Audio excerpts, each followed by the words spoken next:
តែនសានស្ដាយមនុស្សល្អល្អមនុស្សស្រីមានចិនស្មងសហើយទៅវ័យជួបប្រុសបងប្រាំងមនុស្សស្រីតែងអញ្ចឹងខ្ញុំប្រុសស្មោះមិនយកចិនទុកដាក់ចំណែកឲ្យប្រុសបោកខ្លាំងបោកស្រីច្រើនណាស់នៅមានអ្នកស្រឡាញ់ទេឃើញមនុស្សស្រីច្រើនហើយទឹកភ្នែកដល់សាវីគេវេទនាស្ទើរតែឈួតវាសំដីបានខ្លាំងណាស់ព្រោះវាពូកែអួ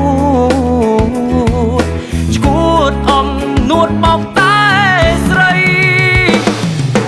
ជូតទឹកភ្នែកចេញត្រានត្រាយពេលនេះអូនចាញ់បោកប្រុសហើយកុំយំអីអូនអើយកិនអ្វីដែលថ្មីហាបងប្រាប់អូនមិនជឿអូនឌីលបងហៅបងអាទឿកុំមករំខានក្តីសុខថ្លៃសំតែបែមែនតែនអាណិតមនុស្សដែលស្មងសមនុស្សម្នាក់នោះសំដល់កហើយដល់វ័យគេបានរុំថ្លៃគេចេះភូតចេះផចេះសំដែងក៏ហងស្រីស្រីដើរបោកគេរាល់ថ្ងៃហើយដល់វ័យស្រីស្រីនៅលងជឿគេទី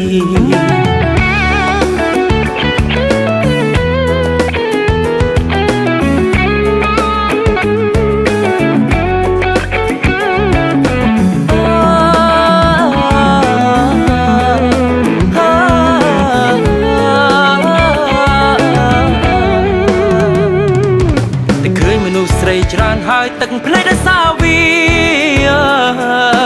គេវេទនាស្ទើរតែឈួតវាសំដីបានខ្លាំងណាស់ព្រោះវាពូកែអួត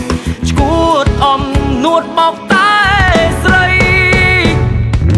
ជូតទឹកភ្នែកចេញត្រានត្រើយពេលនេះអូនចាញ់បោកប្រុសហើយកុំយំអីអូនអើយកិនអ្វីដែលថ្មីហាបងប្រាប់អូនមិនជឿ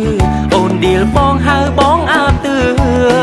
កុំមករំខានក្តីសុខថ្លៃសំតែបែមែនតែនអាណិតមនុស្សដែលស្មងសមនុស្សម្នាក់នោះសំដល់កហើយដល់វ័យគេបានរុំថ្លៃគេចេះភូតចេះផចេះសំដែងក៏ហងស្រីស្រីដើរបោកគេរាល់ថ្ងៃហើយដល់វ័យស្រីស្រីនៅលងជឿគេទី